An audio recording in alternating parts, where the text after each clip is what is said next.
The autumn rain drummed against the tall Gothic windows of Westfield Academy's prestigious Harmony Hall, creating a rhythmic backdrop to the animated conversations echoing through the marble-floored atrium.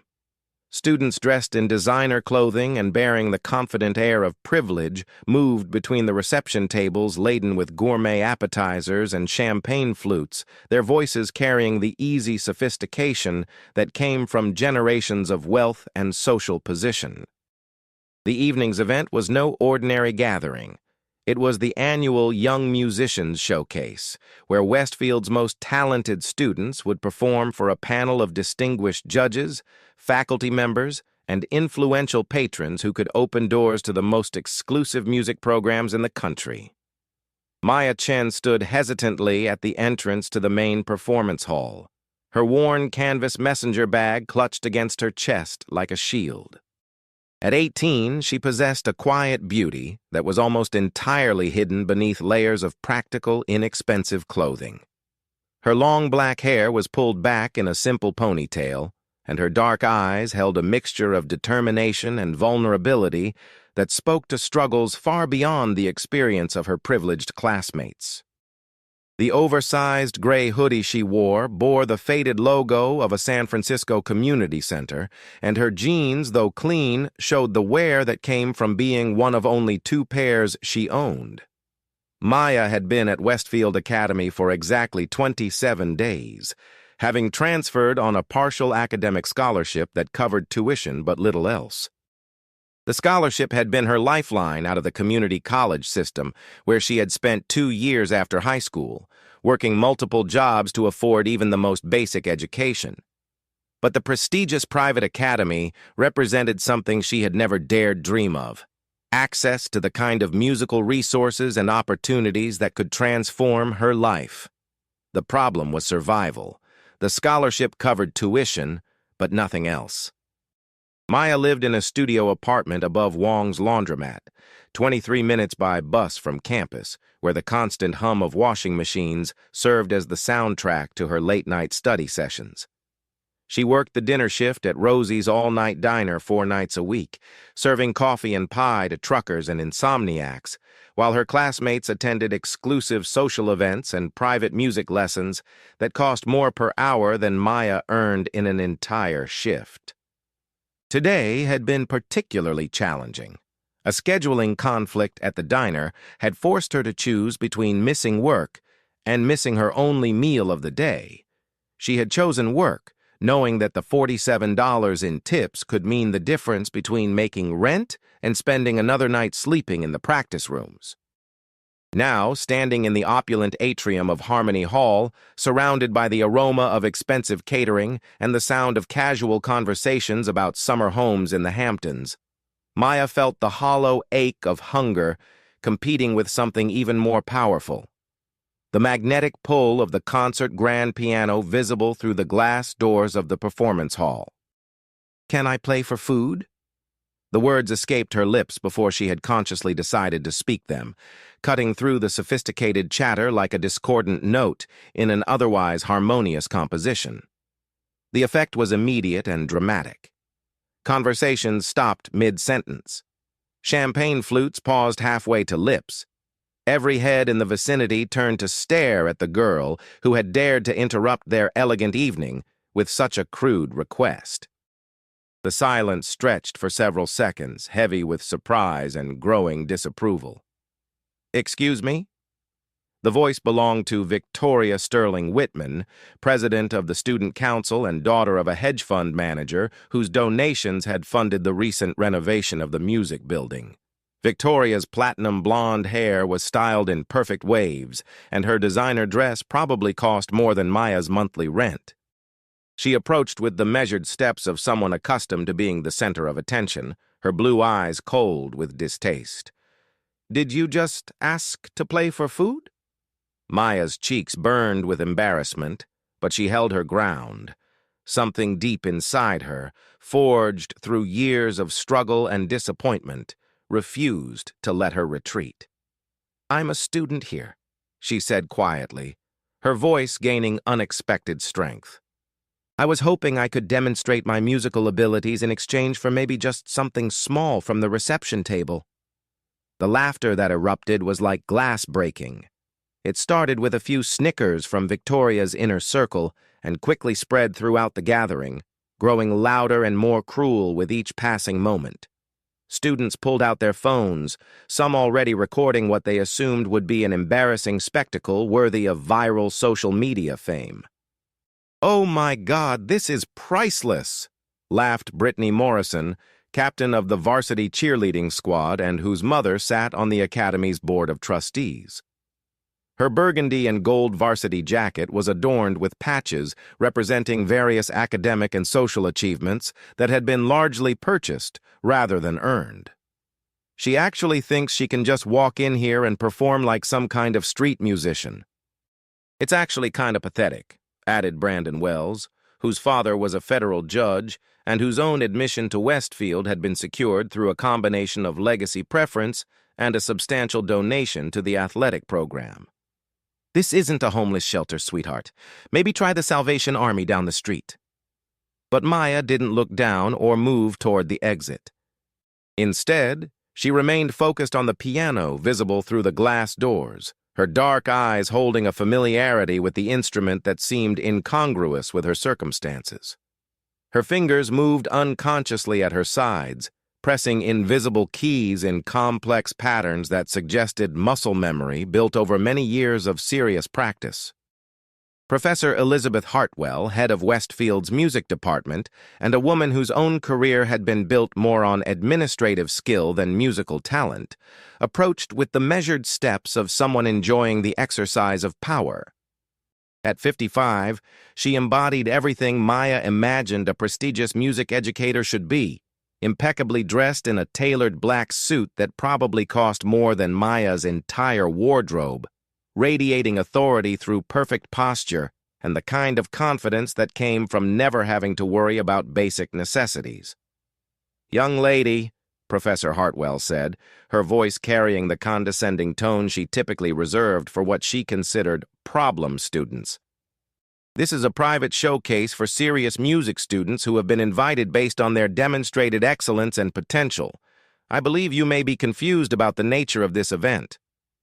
"I am a music student," Maya replied, her voice clear despite the tremor of nervousness she couldn't quite suppress. "I transferred here 3 weeks ago. I've been attending classes, and I was hoping for an opportunity to show what I can do." The response drew even more laughter from the assembled students. Several began whispering among themselves, their voices carrying clearly in the marble-walled space. "She's that scholarship kid from Professor Williams's theory class," said Jessica Chen, no relation to Maya despite sharing a surname. "She sits in the back and never talks to anyone. I heard she works at some greasy diner downtown." "How embarrassing," commented Samantha Reed, whose trust fund had already secured her admission to 3 Ivy League conservatories. "She probably learned to play chopsticks on some broken keyboard and thinks she's ready for Carnegie Hall." "Someone should really explain to her how these things work," added another voice from the crowd. "You can't just show up and expect to perform. There are standards, applications, auditions." Dr. James Patterson, a distinguished pianist and frequent guest lecturer at Westfield, observed the scene unfolding before him with growing discomfort. He had spent 30 years evaluating musical talent at institutions ranging from community colleges to the most prestigious conservatories in the world, and something about the girl's demeanor intrigued him. While everyone else saw desperation and presumption, he noticed the way her eyes examined the piano through the glass doors with what appeared to be genuine reverence and familiarity. There was something in her posture, too, a quality that seemed oddly out of place for someone in her circumstances. Despite the mockery surrounding her, she maintained a dignity that suggested inner strength, forged through experiences far more challenging than anything these privileged students had ever faced.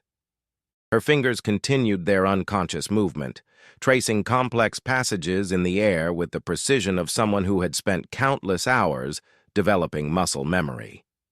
"Elizabeth," Dr. Patterson approached Professor Hartwell with a slight frown. "Perhaps we should give her an opportunity. After all, isn't the purpose of tonight's event to discover and nurture musical talent wherever it might be found?"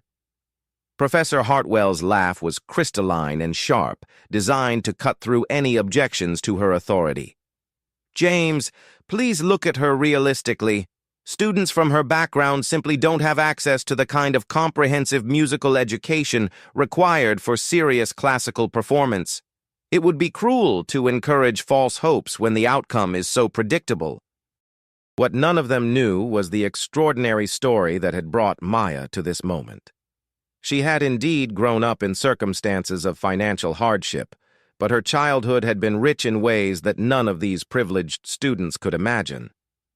Her grandmother, Li Wei Chen, had been one of Taiwan's most promising young pianists in the 1960s before political upheaval and family tragedy forced her to immigrate to the United States with nothing but her musical knowledge and an unshakable belief in the transformative power of art. Li Wei had arrived in San Francisco's Chinatown in 1971, speaking limited English and carrying dreams that seemed impossible in her new circumstances. The prestigious conservatories that might have recognized her extraordinary talent were closed to her by a combination of racial prejudice, economic necessity, and the simple fact that her Taiwanese credentials meant nothing in America's insular classical music establishment. Rather than abandoning her musical aspirations, Li Wei had transformed her small apartment above a dim sum restaurant into an informal conservatory where children from the community could experience the joy and discipline of classical music education. She charged what families could afford, often accepting payment in the form of home-cooked meals or help with translation services, building a reputation throughout Chinatown as a teacher who could unlock musical potential in students that the mainstream music education system had overlooked or dismissed. Maya had been Li Wei's masterpiece. From the age of 4, when her small hands could barely reach an octave on the keyboard, she had absorbed not only rigorous technical training, but also the philosophical understanding that made music a form of storytelling that transcended language, culture, and economic circumstances. Li Wei had poured 15 years of deferred dreams and sophisticated musical knowledge into her granddaughter's education, creating a musician whose abilities rivaled those of students who had attended the most expensive preparatory programs in the country.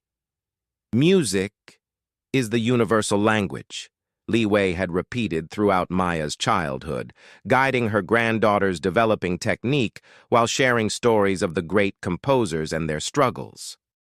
"When you play from your heart, people listen with their souls, not their prejudices.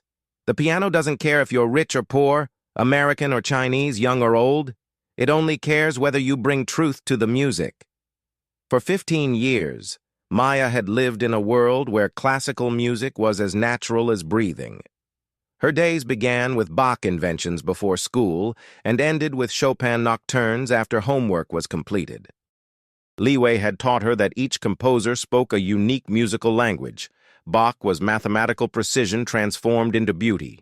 Beethoven was triumph over adversity. Chopin was poetry written in sound. Debussy was painting with musical colors. But beyond technique and interpretation, Li Wei had instilled in Maya an understanding of music as a form of cultural resistance and preservation. "When people try to tell you that classical music isn't for people like us," her grandmother had said, "you remind them that music belongs to everyone who approaches it with respect and dedication. Your hands on these keys are just as valid as anyone else's." When Li Wei died suddenly of a stroke 2 years ago, Maya lost not only her beloved teacher and primary parent figure, but also her entire musical world. Her parents, both working multiple jobs to support their family, could no longer afford even the modest apartment where Li Wei had lived and taught. The piano that had been Maya's constant companion was sold to help cover funeral expenses, and Maya found herself cut off from the musical community that had nurtured her development. The scholarship to Westfield Academy had represented a last chance to reconnect with serious musical study, but the social and economic barriers seemed insurmountable. While her classmates casually discussed their private lessons with renowned teachers and their acceptances to prestigious summer programs, Maya struggled to find time for practice between work shifts and could barely afford the textbooks required for her academic courses. As the laughter and cruel comments continued around her, Maya remained focused on the piano in the performance hall. In her mind, she could hear Li Wei's voice cutting through the mockery. "Let the music speak for you, my dear. When words fail and prejudice clouds people's vision, let your hands on the keys tell the truth that they need to hear." "Well?" Professor Hartwell crossed her arms and smiled with the kind of condescension that came from a lifetime of wielding power over vulnerable students. "We're all waiting for your grand performance. Though I should warn you that this Steinway concert grand is worth more than most people's houses. I do hope you'll be careful not to damage such a valuable instrument with amateur enthusiasm." Victoria Sterling Whitman stepped forward, clearly relishing her role as the voice of privilege and exclusion. "Actually, Professor Hartwell, I think this could be quite entertaining for everyone. Why don't we make this interesting?" She turned to address the crowd, her voice carrying the theatrical quality of someone accustomed to commanding attention. "Since our young friend here is so confident in her abilities, let's give her exactly what she's asking for." The assembled students moved closer, sensing the development of a cruel spectacle that would provide entertainment and reinforce their shared sense of superiority over those they considered beneath them. "Here's my proposal," Victoria continued, her smile sharp as broken glass. "You can play one song, and if you manage to perform at a level that doesn't embarrass everyone present, I'll personally ensure you get a full meal from the reception table." She paused dramatically, allowing the crowd to appreciate her apparent generosity. "However, when you fail miserably, as we all know you will, you'll leave immediately and never interrupt respectable people again with these pathetic displays." "That seems fair," agreed Brandon Wells, already recording with his phone. "At least we'll get some entertainment out of this." "And a good lesson about knowing your place," added Samantha Reed with mock concern. "Maybe this will teach her to be more realistic about her capabilities." Maya stood silently, processing the terms of what was clearly intended as a humiliating trap.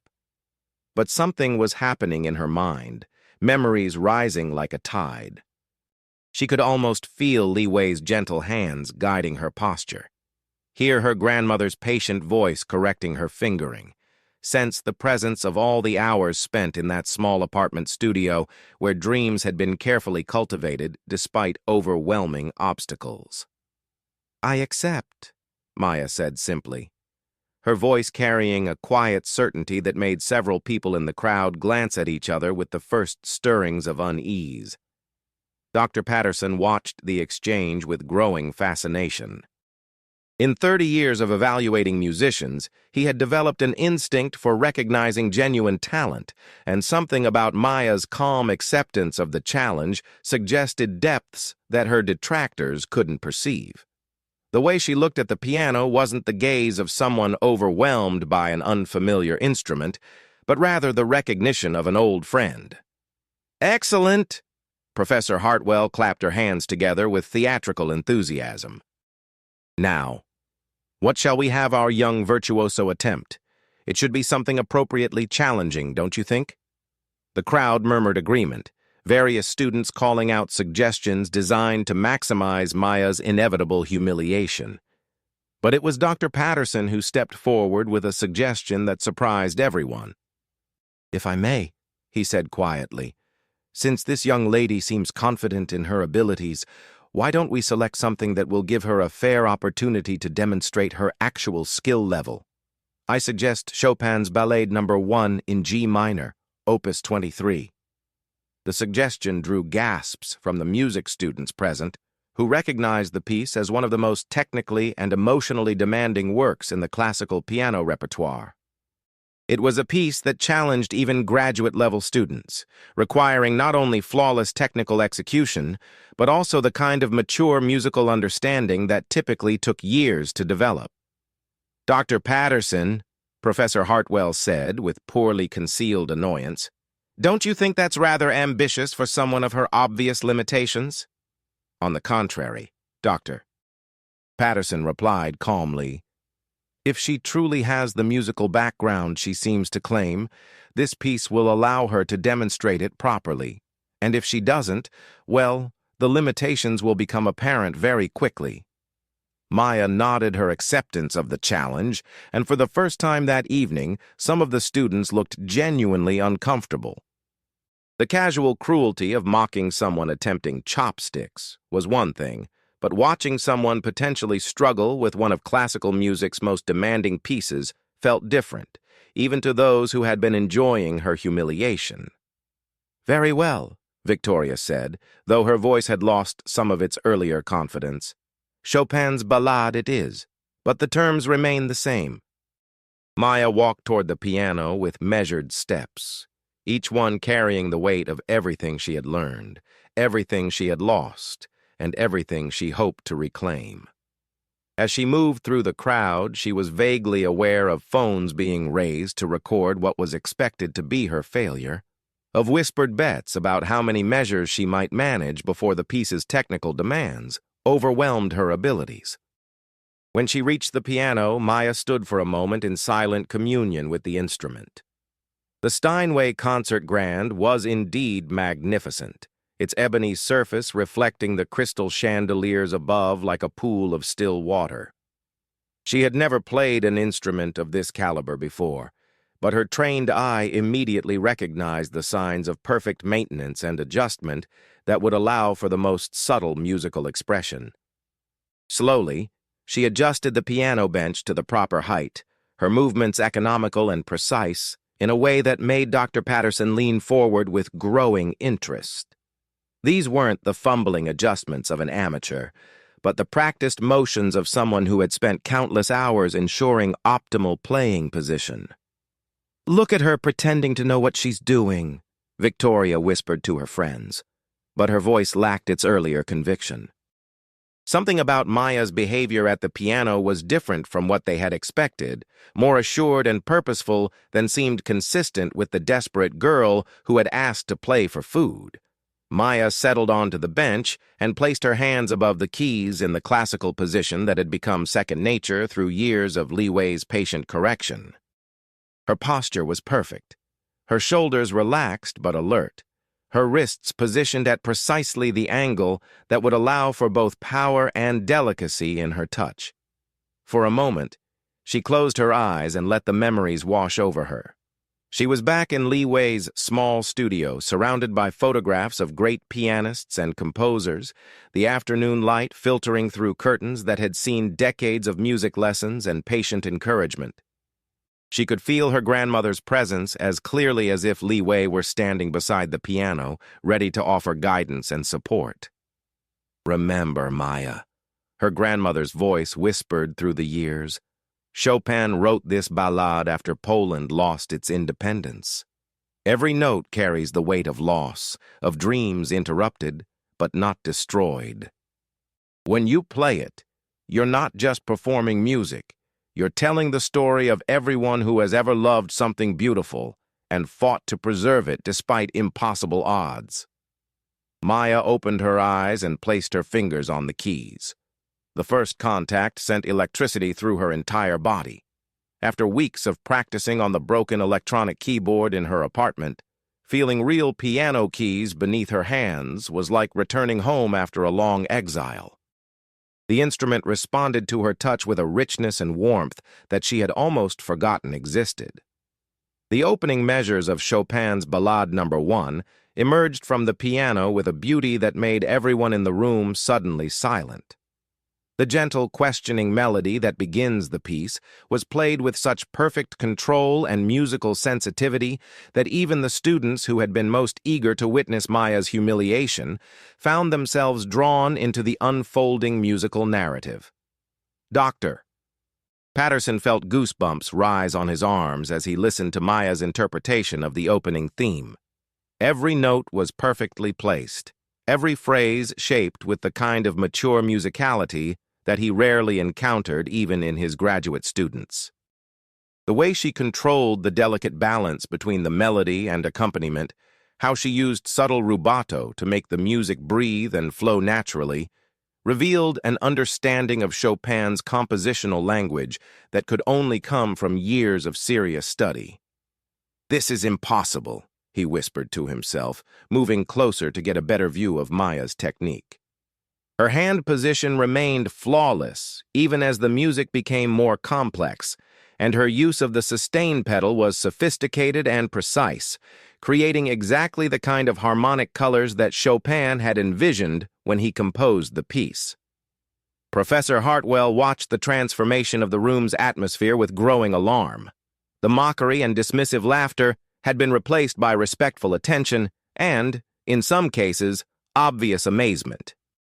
Her carefully orchestrated spectacle was turning into something entirely different, something that threatened to undermine her authority and challenge her most basic assumptions about talent, class, and merit. As Maya navigated into the more technically demanding middle section of the ballade, her extraordinary abilities became impossible to deny. The rapid scale passages that caused even advanced students to struggle flowed from her fingers like water, each note crystal clear and purposeful. The complex polyrhythms that demanded absolute independence between her hands were executed with a precision that spoke of thousands of hours of dedicated practice. "She must have memorized this from some recording," Brittany whispered desperately, trying to maintain some semblance of her earlier superiority. "Anyone can copy what they hear if they practice enough." But Dr. Patterson knew that what they were witnessing transcended imitation.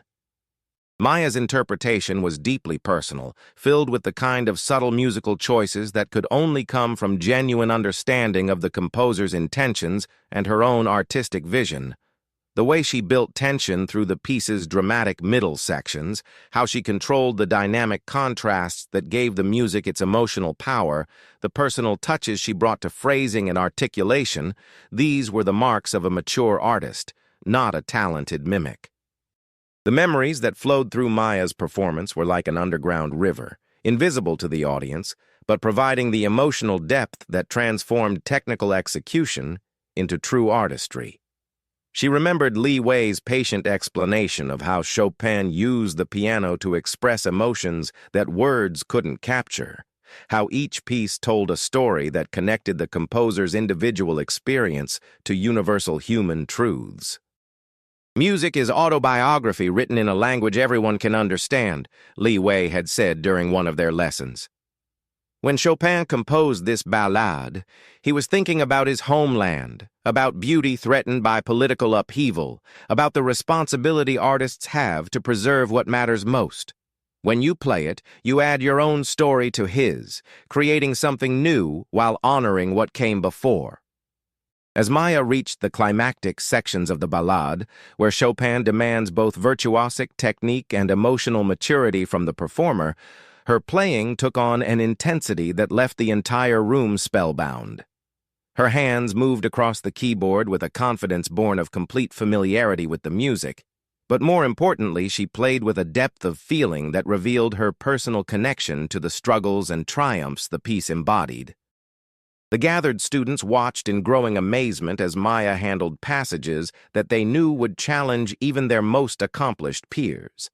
The descending chromatic runs that required perfect finger independence, the sudden dynamic contrasts that tested a pianist's control of the instrument's full expressive range, the complex interweaving of multiple melodic lines that demanded absolute mental clarity.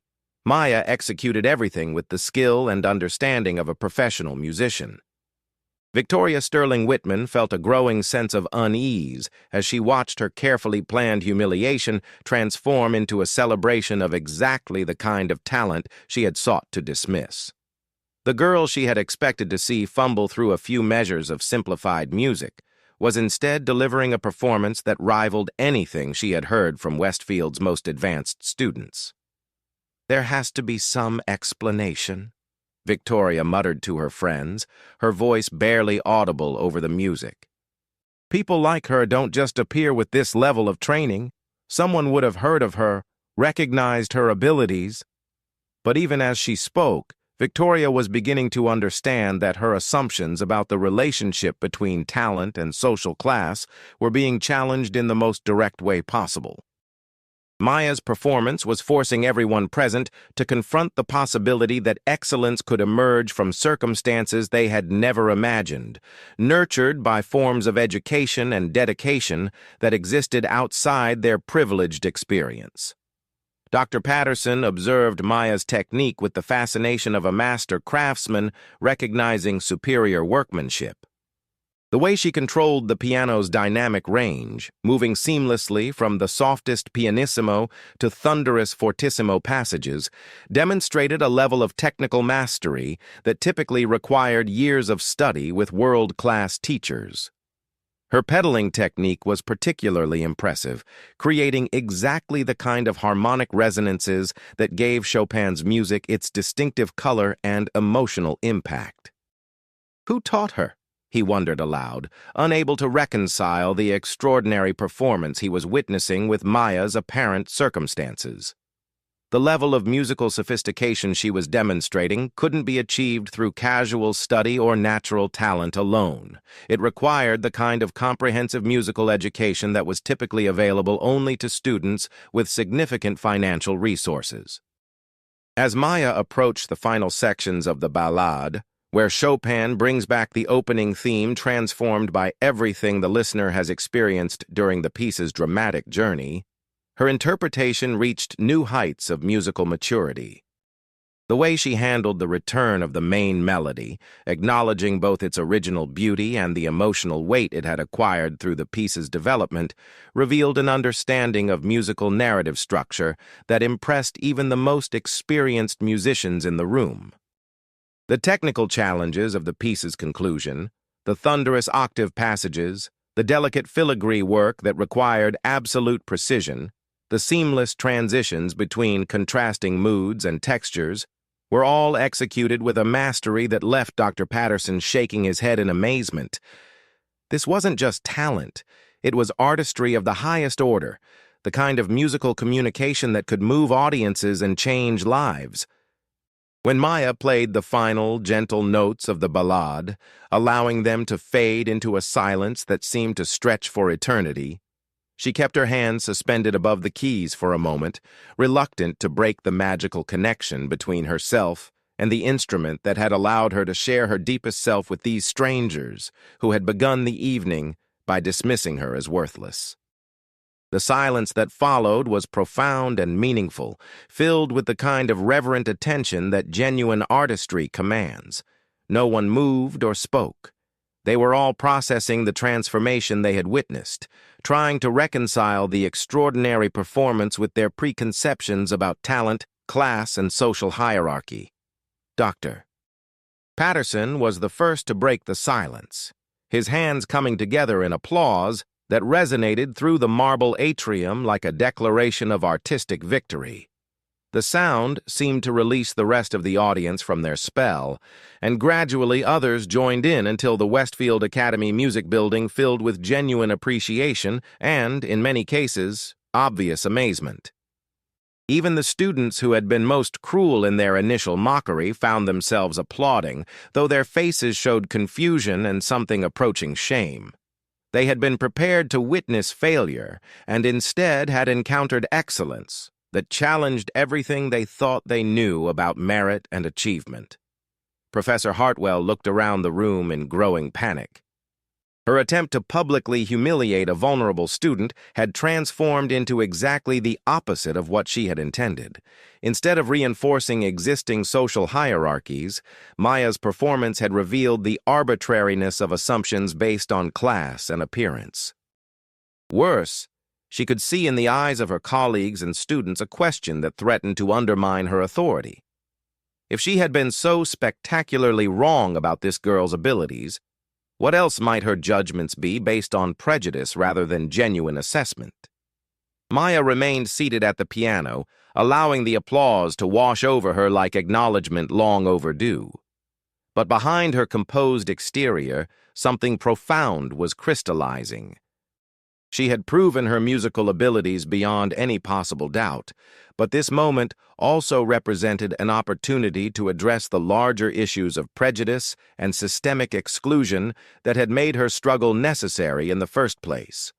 Slowly, she turned on the piano bench to face the crowd, and the transformation was remarkable.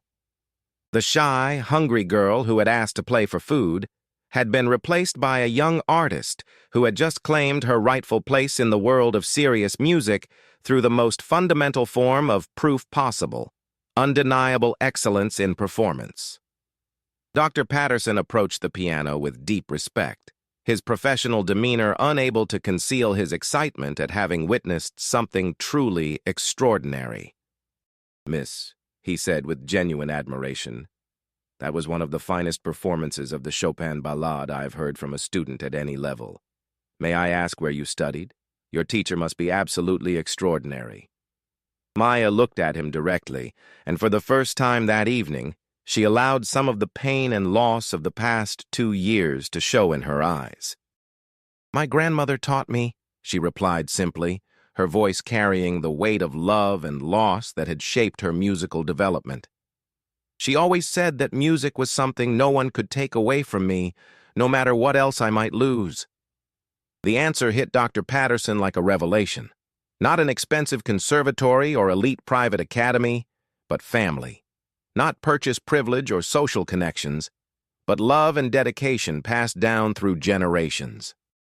Everything he thought he understood about how musical excellence was cultivated was being challenged by this 18-year-old who had just redefined everyone's expectations about the sources of artistic achievement. "Your grandmother must have been a remarkable teacher," he said softly, sensing that there was much more to Maya's story than her simple answer revealed. "She was Li Wei Chen," Maya replied, and Dr. Patterson's eyes widened in recognition and growing awe. "Li Wei Chen," he repeated, his voice filled with reverence. "The pianist who taught in San Francisco's Chinatown? I heard her perform once, many years ago, at a small community center. She was extraordinary, one of the finest interpreters of romantic repertoire I've ever encountered. I always wondered why she never pursued a more prominent career." The mention of her grandmother's name sent a wave of emotion through Maya that she struggled to contain.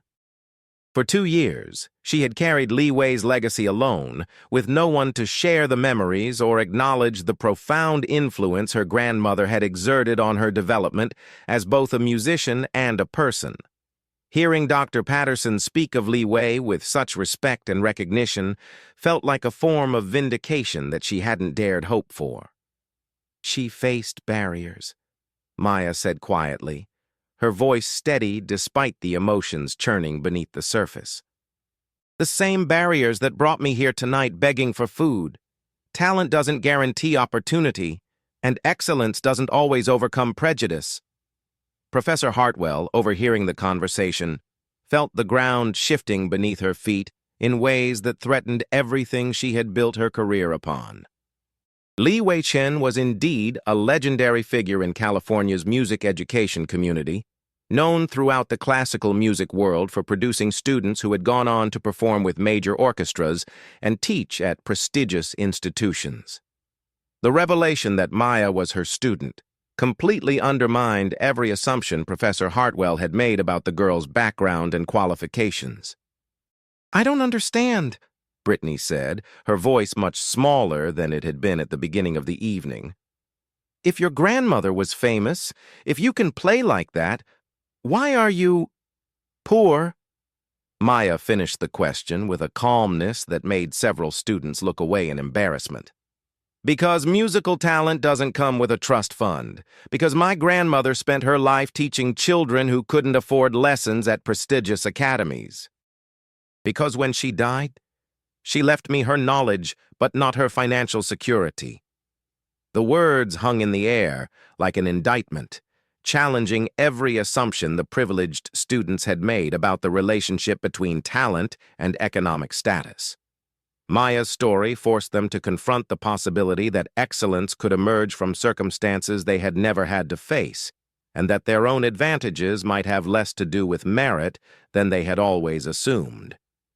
Victoria Sterling Whitman watched the conversation with growing horror as she realized that her attempt to humiliate Maya had instead exposed her own ignorance and cruelty.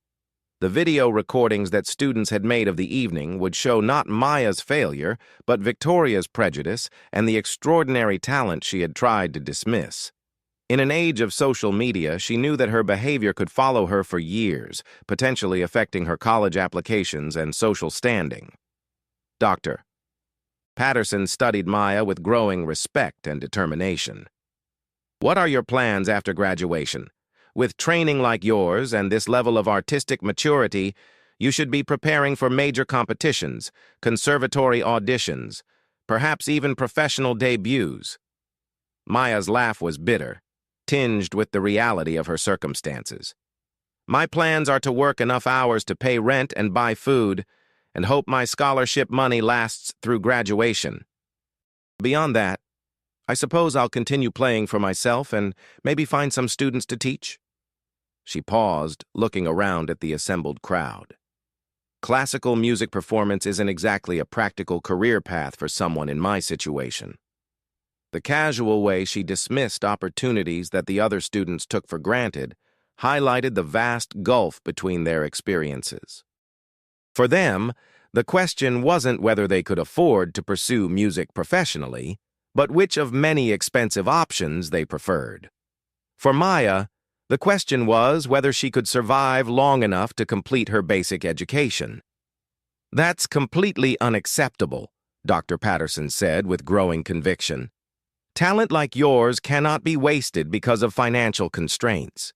There are scholarship programs, patronage opportunities, ways to support artists with your abilities.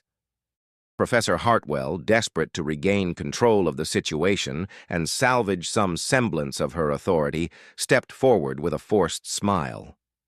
Now, James, let's not get carried away. One impressive performance doesn't change the comprehensive requirements of our program. There are standards to maintain, prerequisites to fulfill. Maya rose from the piano bench, and for the first time that evening, she allowed her full personality to emerge without the protective shield of deference she had maintained throughout her weeks at Westfield. The submissive posture disappeared, replaced by a dignity that came from knowing her own worth regardless of others' recognition or acceptance. "Professor Hartwell," Maya said, her voice clear and strong, carrying to every corner of the marble atrium. "You're absolutely right that I lack something your other students have." She paused, letting the silence settle meaningfully. "I lack the luxury of taking my opportunities for granted." She looked around the room, making direct eye contact with the students who had mocked her, her gaze steady and unblinking. "I lack the comfort of knowing that if I fail, my family's wealth will provide another chance.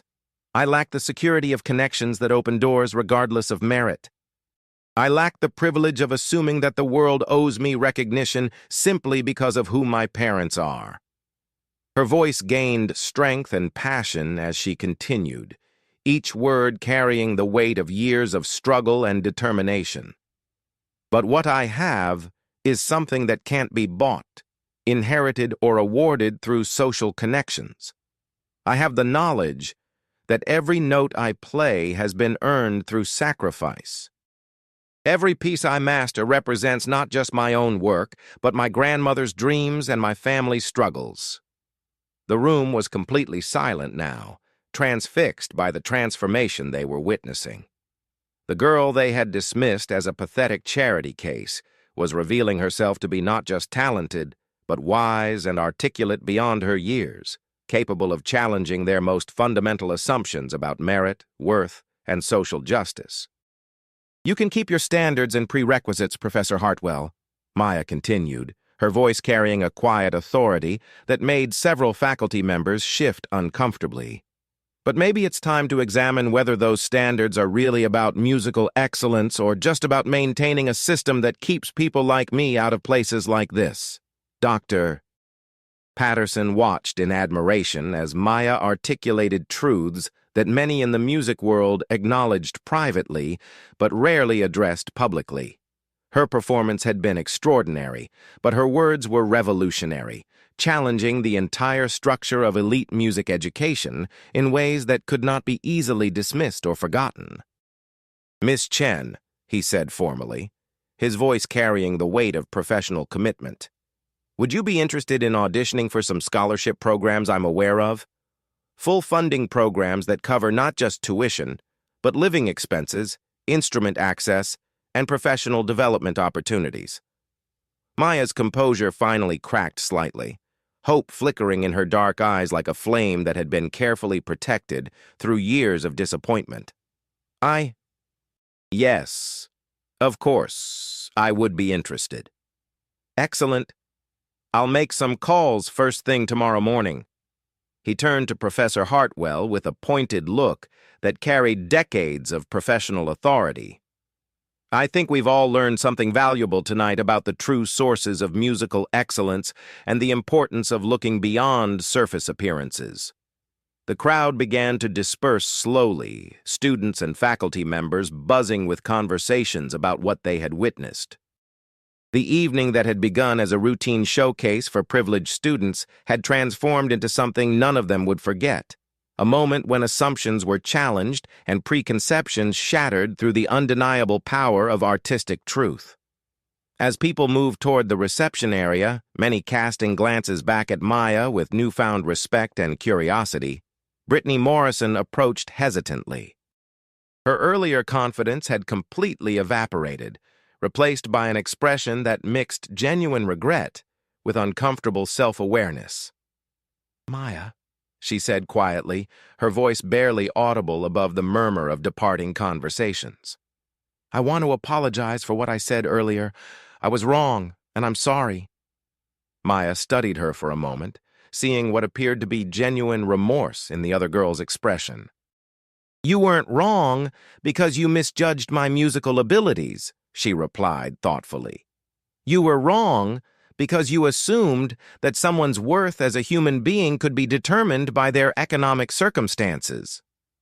The comment wasn't delivered with cruelty, but its honesty left Brittany to grapple with uncomfortable truths about her own behavior and the assumptions she had carried throughout her privileged life. Maya's response suggested a wisdom and emotional maturity that came from experiences far beyond anything Brittany had encountered. Brandon Wells, who had been one of the most vocal in his mockery, approached with obvious reluctance. "Look, what you did up there was incredible. I've been playing piano for 8 years, and I couldn't come close to what you just performed." "Thank you," Maya replied simply, without the kind of false modesty that might have been expected. She had learned through years of struggle that accepting genuine recognition was not arrogance, but rather a form of honoring the sacrifices that had made her achievements possible. Victoria Sterling Whitman lingered near the edge of the group, clearly wanting to approach but unsure how to address the magnitude of her earlier behavior. The video recordings that had been intended to document Maya's humiliation had instead captured Victoria's prejudice and cruelty, creating a permanent record of her failure to recognize extraordinary talent because of her own biases. Dr. Patterson, observing the various students' attempts to process what they had witnessed, decided to use the moment as a broader teaching opportunity. "What we've seen tonight," he announced to the remaining crowd, "is a perfect example of why the music world must constantly examine its own assumptions and barriers. Talent exists everywhere, but opportunity does not. Our job as educators and supporters of the arts is to ensure that exceptional abilities like Miss Chen's are nurtured regardless of their origins." Professor Hartwell, recognizing that her authority had been fundamentally undermined, attempted to salvage some control over the situation. "Of course, we're always interested in discovering new talent," she said with forced enthusiasm. "Perhaps Miss Chen could audition for our program through the proper channels." "Actually," Dr. Patterson interjected smoothly, "I think Miss Chen has already demonstrated her qualifications more convincingly than any formal audition could accomplish. What she needs now is not more evaluation, but opportunity and support. Maya gathered her worn messenger bag, preparing to leave the elegant surroundings that had become the stage for her artistic and personal triumph. As she walked through the marble atrium toward the exit, she passed the reception table that had originally caught her attention. The elaborate spread of gourmet food remained largely untouched, but she no longer felt the desperate hunger that had driven her to make her fateful request. Something more fundamental than physical nourishment had been satisfied tonight. She had reclaimed not just her musical identity, but her sense of dignity and self-worth that had been eroded through months of struggle and invisibility. More importantly, she had forced an entire room of privileged people to confront their own assumptions about talent, merit, and social justice. Dr. Patterson caught up with her before she reached the doors. "Maya," he said quietly, "I want you to know that your grandmother would be incredibly proud of what you accomplished tonight. Not just the performance, which was extraordinary, but the way you conducted yourself with grace and dignity in an extremely challenging situation." Maya smiled, the first genuinely happy expression she had shown all evening. She always said that the music would speak for itself if I let it. I guess tonight it finally had the chance to say what needed to be heard. Indeed it did. And I promise you that this is just the beginning. There are people in the music world who understand the value of what you represent, and they'll want to support your development. As Maya pushed through the heavy glass doors and stepped into the cool autumn evening, she felt a sense of transformation that went far beyond the immediate success of her performance. The girl who had entered Harmony Hall begging for food was leaving as a recognized artist with genuine prospects for a future in music. The weeks that followed brought changes that Maya could barely have imagined. Dear Patterson was true to his word, making calls to colleagues at major conservatories and music programs throughout the country. Within 10 days, Maya had received invitations to audition for scholarship programs at Juilliard, Curtis, and the New England Conservatory, all offering full funding plus substantial stipends for living expenses. The story of her performance at Westfield Academy began circulating through social media and music education networks, drawing attention from music journalists and arts advocates who recognized her story as emblematic of larger issues within classical music education. A local television station interviewed her about barriers facing talented students from economically disadvantaged backgrounds, and a prominent music magazine featured her in an article about discovering hidden talent. But perhaps the most significant development came from an unexpected source. Mrs. Eleanor Whitman, Victoria Sterling Whitman's grandmother and a major philanthropist in the classical music world, contacted Maya directly after seeing video of the Westfield Academy performance that her granddaughter had inadvertently helped create. "My dear," Mrs. Whitman said during their phone conversation, "I was deeply moved by your performance and equally disturbed by the behavior you encountered. I would like to establish a scholarship program in your grandmother's honor, specifically designed to support talented students who face the kinds of barriers you've overcome. The Li Wei Chen Memorial Scholarship would provide comprehensive support for 5 students annually, covering not just educational expenses, but also instrument access, masterclass opportunities, and performance experience. Maya would serve as the program's first recipient and eventual artistic advisor, helping to identify and support future generations of overlooked talent. Victoria Sterling Whitman, meanwhile, faced consequences that extended far beyond the immediate embarrassment of that evening. The video recordings of her behavior went viral on social media platforms, drawing widespread condemnation and becoming a case study in privilege, prejudice, and the importance of recognizing talent regardless of its packaging. Her college applications were affected as admissions officers took notice of the incident, and several of her previous social media posts were scrutinized for evidence of similar attitudes. More significantly, the experience forced Victoria to confront fundamental questions about her own values and assumptions. In a letter she wrote to Maya several weeks later, She reflected on the lessons she had learned from witnessing Maya's grace under pressure and the way her own prejudices had blinded her to obvious excellence. I realize now that I had never really questioned why I deserved the opportunities I've always taken for granted, Victoria wrote. Your performance that night didn't just showcase your musical abilities, it revealed the poverty of my own character and the emptiness of judging people based on their circumstances rather than their substance. The letter represented genuine growth and self-reflection that Maya found more meaningful than formal apologies or public statements. It suggested that the events at Westfield Academy had created ripple effects extending far beyond her own career prospects, potentially influencing how an entire generation of privileged students thought about talent, merit, and social responsibility. Professor Hartwell's position became increasingly untenable as word of the incident spread through academic and professional music circles. Her handling of Maya's situation was seen as emblematic of systemic problems within elite music education, and several faculty members and donors began questioning her leadership of the department. Within 6 months, she announced her retirement, citing a desire to pursue other opportunities. Dr. Patterson was appointed as the new head of Westfield's music department, with a mandate to make the program more inclusive and accessible to talented students regardless of their economic backgrounds. One of his first initiatives was to establish community partnerships with organizations serving underprivileged students, creating pathways for exceptional talent to access high-quality musical education. Maya's success at the conservatory level exceeded even Dr. Patterson's optimistic expectations. Her technical skills, already extraordinary, continued to develop under the guidance of world-class teachers who recognized her unique combination of natural ability, thorough training, and mature artistic vision.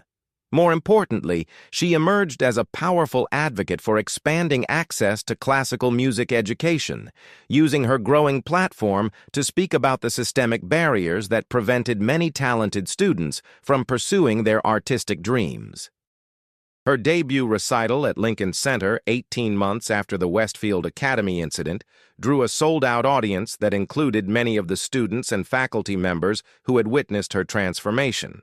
The program featured the same Chopin Ballade No. 1 that had revealed her abilities, but now performed with the additional depth and sophistication that came from intensive study and professional development. In her pre-concert interview, Maya reflected on the journey that had brought her from begging for food to performing on one of the world's most prestigious stages. That night at Westfield Academy taught me that talent means nothing if society doesn't create opportunities for it to flourish, she said. But it also showed me that when you combine preparation with opportunity, the results can transform not just individual lives, but entire communities' understanding of what's possible. The concert itself was a triumph that established Maya as one of the most promising young pianists of her generation. Critics praised not just her technical mastery and musical sensitivity, but also the depth of expression that came from her lived experience of struggle and resilience. Her performance of the Chopin Ballade was particularly moving, carrying emotional weight that reflected her personal journey from poverty and invisibility to artistic recognition and success. But Maya's greatest satisfaction came from seeing the changes her story had inspired within the classical music world. The Li Wei Chen Memorial Scholarship had grown into a major foundation supporting dozens of students annually, and similar programs had been established at conservatories throughout the country. Music schools were actively reaching out to underserved communities, recognizing that exceptional talent could emerge from any background if given appropriate support and encouragement. 5 years after that transformative evening at Westfield Academy, Maya stood before a gathering of scholarship recipients at the annual Li Wei Chen Foundation dinner. The young people in the audience came from circumstances similar to her own. Economically disadvantaged but artistically gifted, carrying dreams that seemed impossible until opportunity and support made them achievable. My grandmother used to tell me that music is the universal language, Maya said, addressing the scholarship recipients with the same quiet authority she had displayed that night when she challenged Professor Hartwell's assumptions. What she meant was that when you play with truth and passion, people hear your humanity rather than their own prejudices. But what I've learned is that even universal languages need translators, people who can bridge the gap between talent and opportunity, between potential and achievement. She looked around the room at the faces of students who represented the next generation of musical excellence, drawn from communities that had traditionally been excluded from classical music's elite circles. Each of you carries not just your own dreams, but the hopes of everyone who believed in you when the rest of the world saw only your circumstances. When you perform, you're not just making music. You're expanding the definition of who gets to participate in this art form we all love. The evening concluded with performances by several scholarship recipients, each one representing a story of talent discovered and nurtured despite systemic barriers. As Maya listened to their music, she thought about her grandmother and the small apartment studio where Li Wei had planted seeds that had grown into this flourishing garden of opportunity and achievement. The girl who had once asked to play for food had become a woman who understood that the most important hunger was not for physical nourishment, but for recognition, opportunity, and the chance to share one's gifts with the world.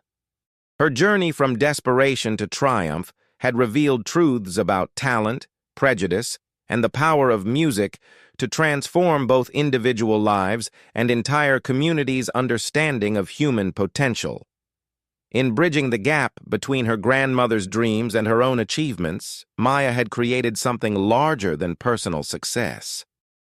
She had helped establish a new model for discovering and developing musical talent that looked beyond traditional markers of privilege and promise to find excellence wherever it emerged.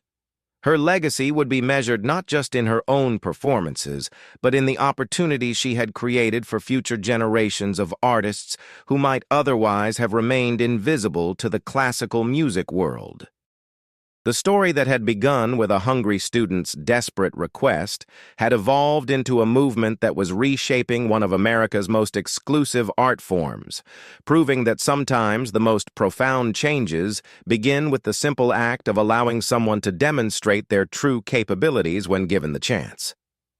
Maya's journey from the margins to the center of classical music had shown that excellence recognizes no boundaries except those imposed by prejudice and limited imagination, and that the most beautiful music often emerges from the most unexpected places when talent meets opportunity and determination.